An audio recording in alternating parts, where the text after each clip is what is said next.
Hello, and welcome back to Principles of Macroeconomics. I'm your host, Dr. B, and today we're going to be discussing international trade. Prior to our discussion on international trade, I would like you to take a quick look at the classroom. In course content, we are currently in week 6. If you could believe it or not, we are making wonderful progress. With our conversation on international trade, please note that you have a Chapter 8 quiz from the previous chapter and a Chapter 9 homework, which is on international trade. Please make sure that you complete these assignments by Sunday night. Thank you very much for your progress you're making so far in this class. It is definitely noted. You're all doing very wonderful. So, without further ado, let's go ahead and start our short discussion on international trade. So what is international trade? The word international simply means crossing borders, right? Crossing national borders. The United States shares 2 international borders. Well, it's actually more than that, but it's for the later discussion. The United States shares 2 major international borders. We'll put it that way.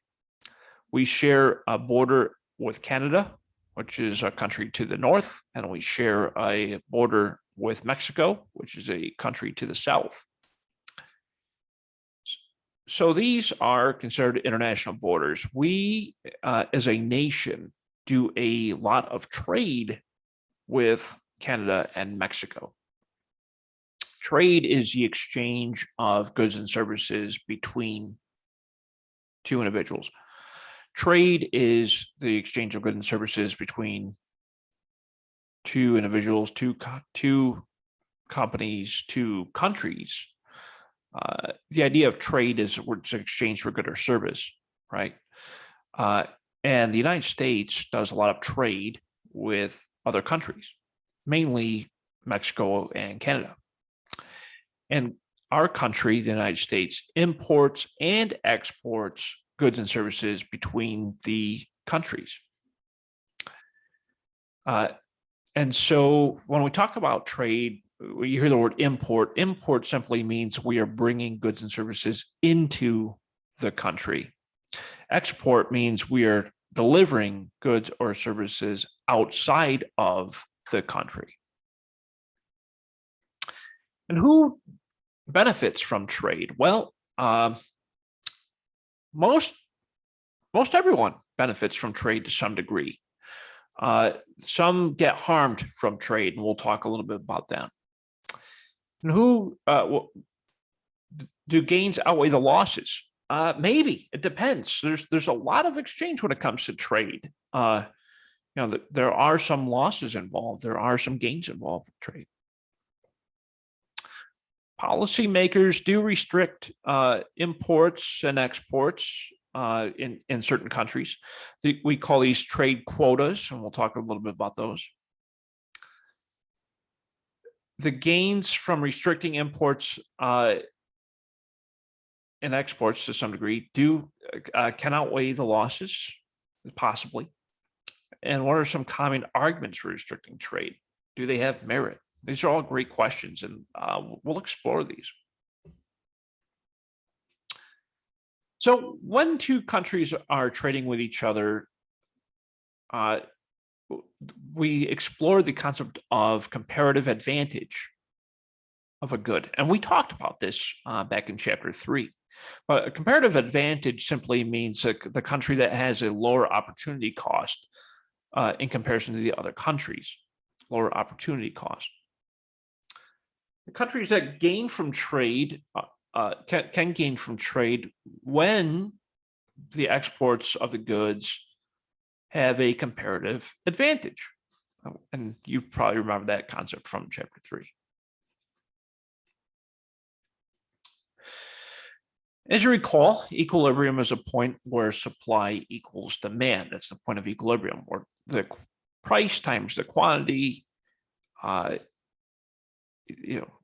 determines the revenue, and the equilibrium is where the supply equals demand. Equilibrium without trade. Let's look at without trade.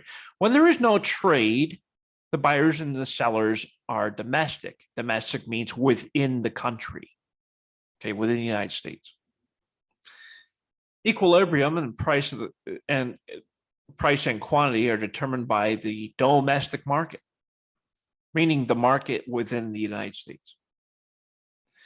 Total benefits here are represented within consumer surplus and producer surplus, which we talked quite a bit about in the previous few chapters.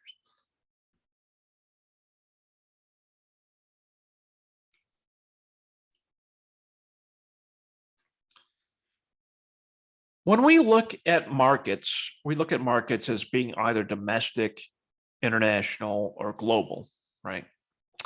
And globally means that individual countries, multiple countries, are engaged in trade, and sometimes there could be a world price of a good, meaning the price of that product is the same in all countries that it's sold in, the same price in all countries. And it's the price that prevails in the world markets. And domestic price is determined by price that is not traded around the world, or a good that's not traded around the world. So a domestic price would be involved there. So domestic price is basically like saying, this product, I produce it in the United States and I only sell it in the United States. That is a domestic good. That is a domestic price. And a world price is like saying, I produce this product in the United States and I sell it in all countries around the world. That is a world price. So in remembering what you recall about comparative advantage, when the domestic country has a comparative advantage, the country will export their goods. So an example of this, let's think, in Vietnam, a country in Asia, Vietnam, they are experts in the world at producing furniture. They are the absolute best when it comes to making furniture. They have a very low cost for labor. Their raw materials are at a relatively low cost, and they have very low factory overhead. So they're able to manufacture furniture at a very low price, very low cost, okay? And their labor is very skilled. They're experts at making high quality furniture at a very low price, very low cost. And so they have a domestic comparative advantage for furniture in Vietnam. And Vietnam is one of the world's largest furniture exporters. They sell furniture to almost all countries. They're excellent at it. So that's just one example where Vietnam is the domestic country with a comparative advantage. So if that is the case, Vietnam is the world's exporter for furniture. When the domestic country does not have a comparative advantage, that country imports most of the good. So, for example, Vietnam is the domestic country. They have the comparative advantage for furniture, and they export it to other countries. The United States, the domestic country, we do not have that comparative advantage. The United States is not very efficient at making furniture. Our labor cost is very high. We have very high factory overhead. Our raw materials very expensive. So therefore, the United States does not have a comparative advantage. And so we will import our furniture from Vietnam.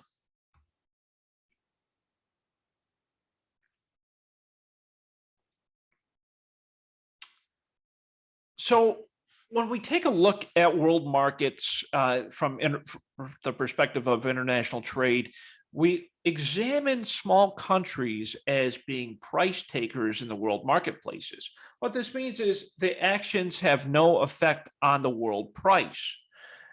So a small country that receives their goods on the world exchange, the that country has no bearing, has no real effect on the world price because it's a small economy. They engage in free trade, and so there's really no effect, right?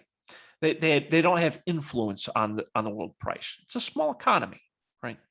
So no seller would accept less than the world price and the good for that world price in the world marketplace.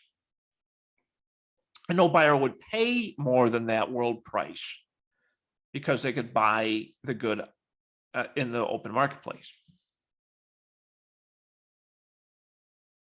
An example would be soybeans. Soybeans are used around the world and consumed around the world. They are an active ingredient in a lot of things that we consume. Coca-Cola has some soybean extracts. Soybeans are used in various recipes. They are used in various, you see what I'm saying? It's a very sought after product, right? And it's heavily used. So let's use soybeans as an example because they are exported from the United States to a lot of other countries for various reasons. So without trade, so here in the United States, the price per bushel of soybeans is $4. And at $4, I can get 500 bushels of soybeans. The world price of soybeans is $6. So domestically, it's $4. I can sell 500 bushels of soybeans for $4. At $6, I can sell 300 bushels of soybeans within the United States. Because as you know, the same supply and demand rules apply. As the price rises, demand will demand will fall, and the quantity will be less. The domestic producers will supply the world with 750 bushels of soybeans at $6, whereas domestically the demand would be 300. So what does that mean? If the domestic demand is 300 bushels of soybeans, that means I can export the difference. So the remaining balance up to 750, I can export that amount to the rest of the world. So I would be able to export 750 bushels of soybeans. Domestic supply is 750. Domestic demand is 300. Okay, so 750 minus the 300 is 450.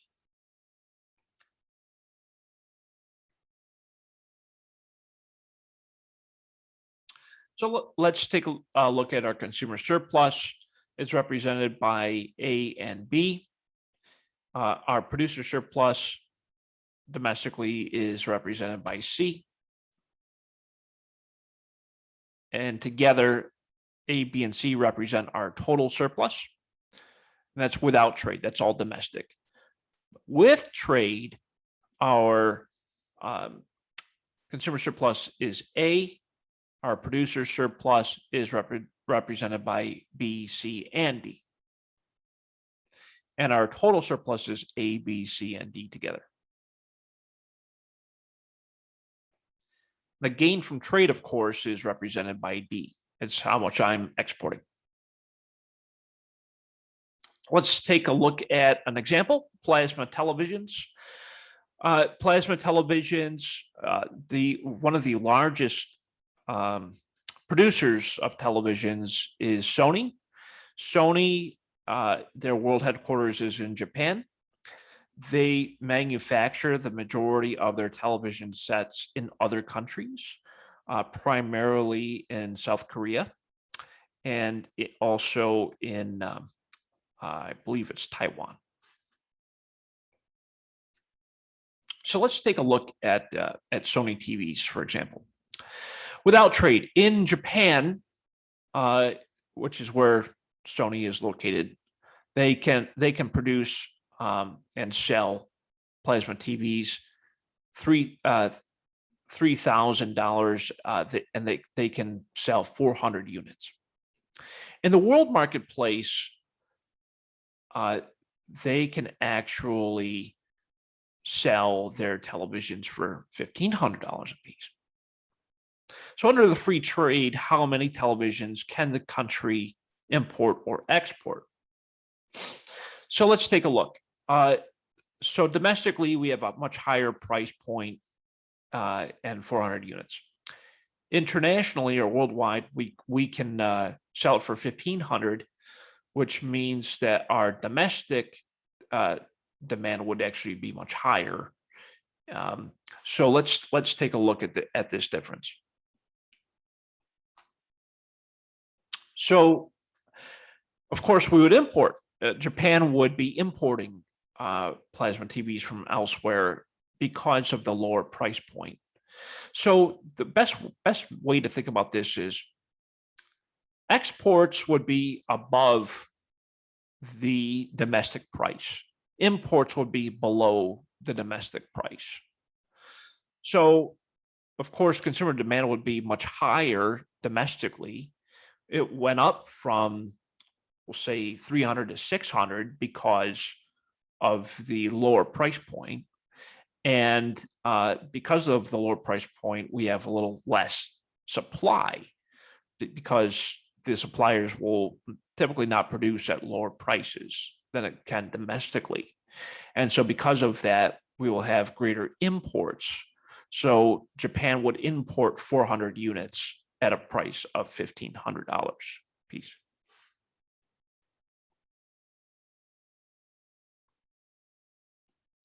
So the consumer surplus without trade is represented at point A. The producer surplus is represented at points B and C. The total surplus is represented by points A, B, and C. And with trade, of course, the consumer surplus will be represented by A, B, and D. You see that the difference here is that with imports, the consumer surplus is represented rather than the producer surplus because they're being imported, not exported. And the producer surplus is represented at point C. The total surplus, of course, is A, B, C, and D. And it's a gain from trade. We're gaining additional supply within the country.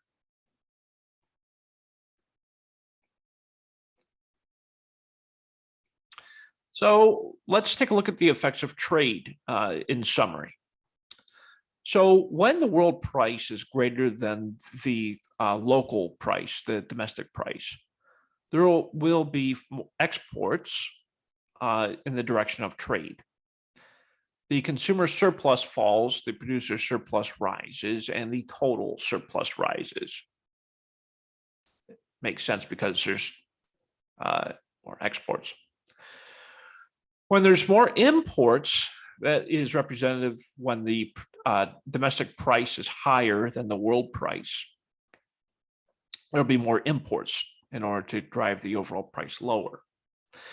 That means that there will be an increase in consumer surplus, a reduction of producer surplus, and the total surplus will be higher. Whether the good is imported or exported, trade creates winners and losers, always does. But the gains exceed the losses. So trade overall, what does it do? It's beneficial for everyone involved. It's beneficial for the consumers because ultimately the prices that they buy things at are typically going to be lower, and especially when there's imports, right? When there's exports, the the producers win because they're exporting their goods to other countries. They're selling more from that perspective. And the locals win as well because they're still ultimately paying a lower price. So we can see who's winning and losing based off from that perspective.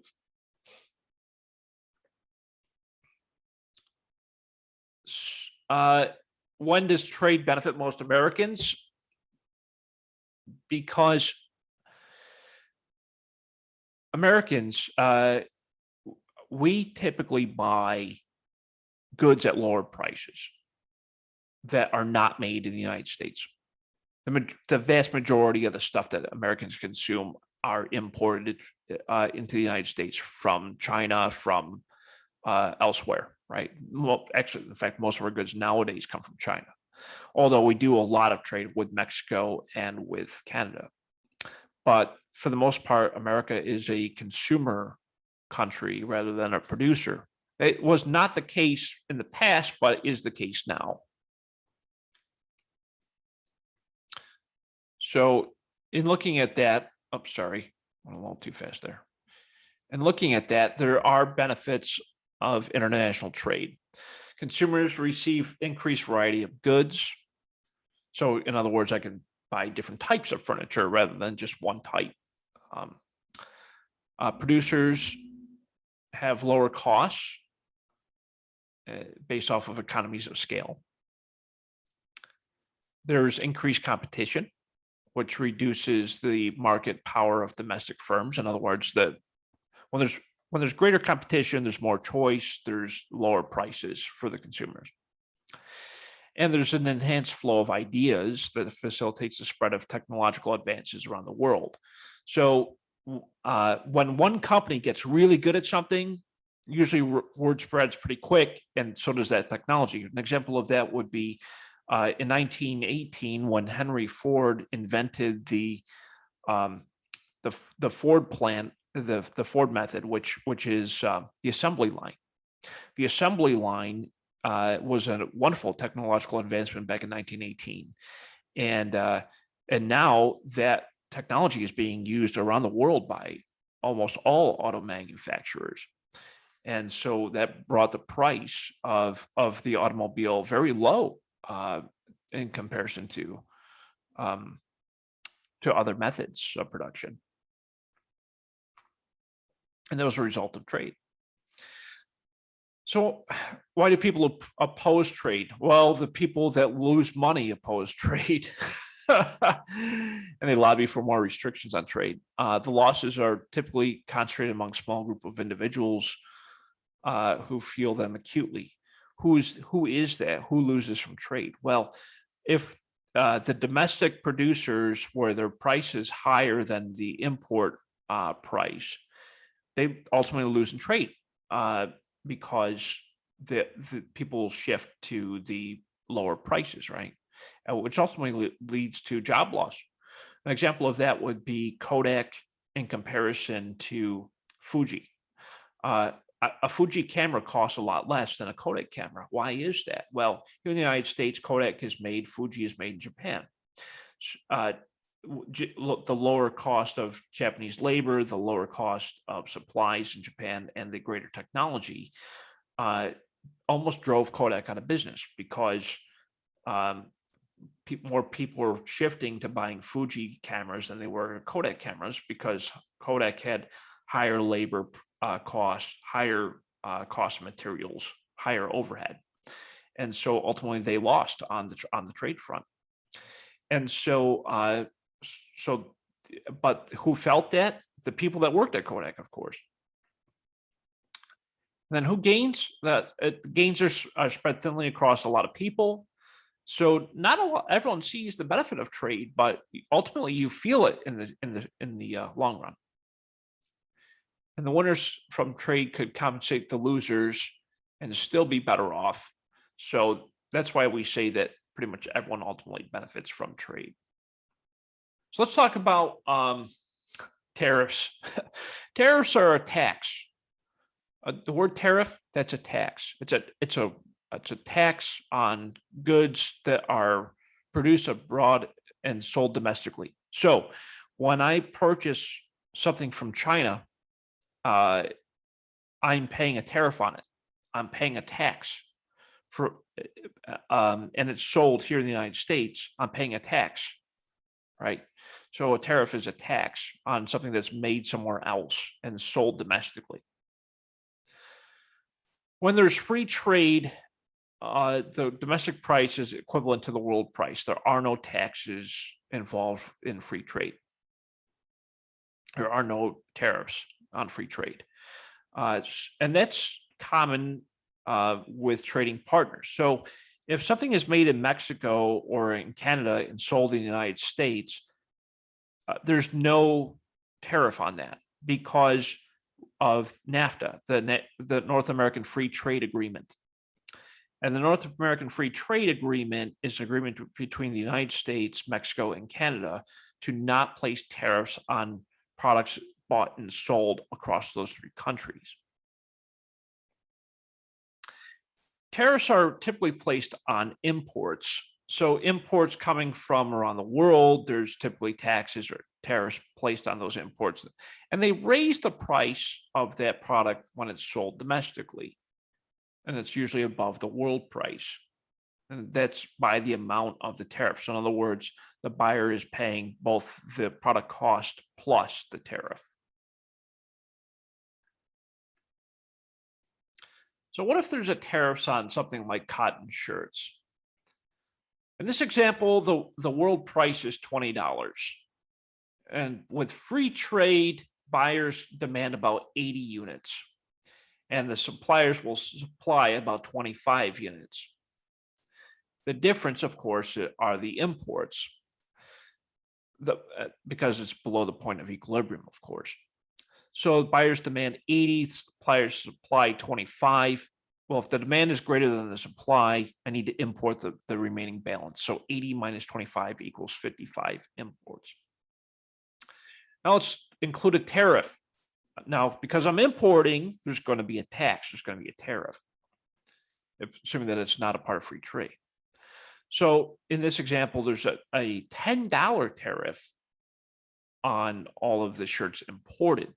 So that would raise my total price to $30 a shirt. So higher the price, there's typically a shift in quantity demanded lower. So we went from 80 demand to 70 demand. And the sellers are willing to supply more because they're going to make some more, right? So our tariff caused a shift in supply upward from 25 to 40. So that means I only need to import 30 now.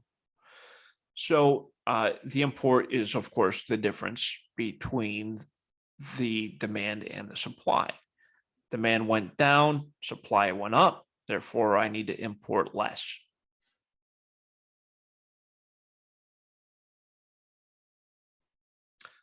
With free trade, of course, the consumer surplus would be all of these, except for of course, the producer surplus, which is represented by G. So total surplus would be all of this. But with tariffs, the tax, right? Consumer surplus would only be A and B. The producer surplus would be G and C. The revenue would be E. So our total surplus would be A, B, C, E, and G. Then D and F would represent your deadweight loss as a result, of course, from the tariff.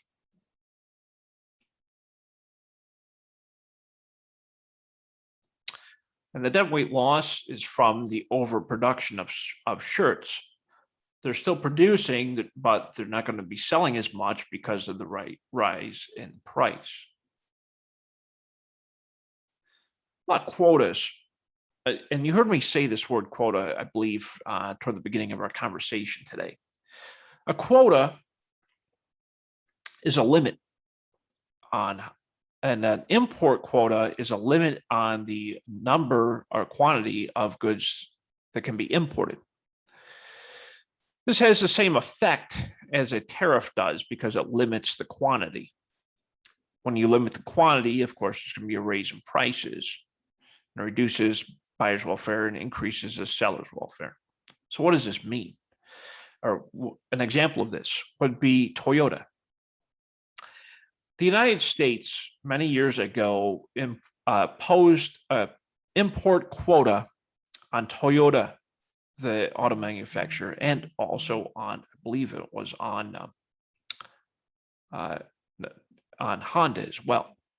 So cars coming from Japan had an import quota, and this import quota limited the amount of Japanese cars coming into the United States. The reason for that quota is the United States wanted to help the local domestic auto manufacturers, the Chevy, the GMC vehicles, the General Motors, the Ford, the local car companies.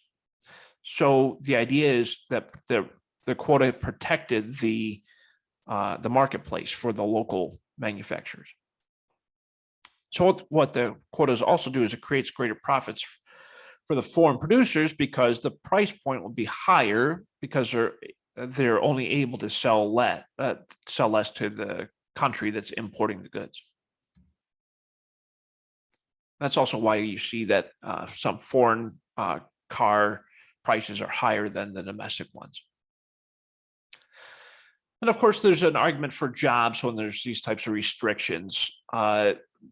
It destroys domestic jobs when there are too many imports, which to some degree is true.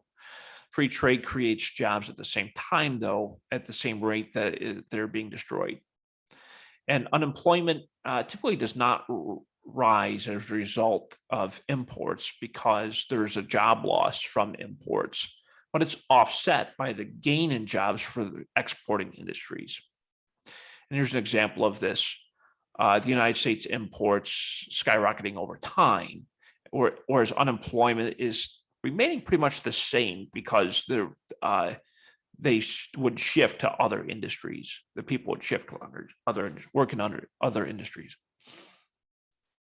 And of course, there's always the national security argument where there should be a protection of things like trademark and patents and other areas within the nation.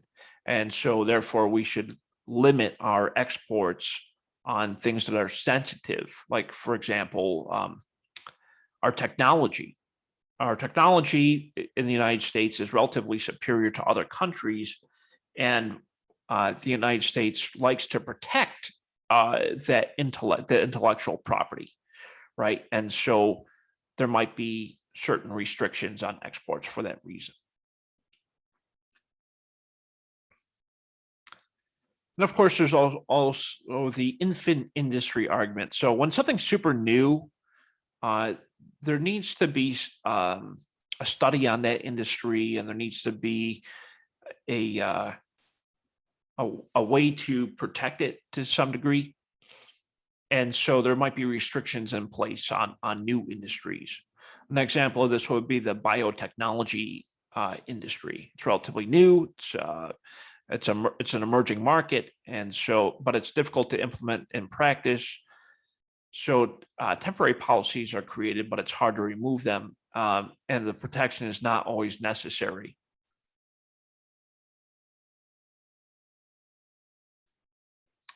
And trade also causes some unfair competition, because some countries have lower wages, lower costs, and could produce things a lot lower than they could domestically.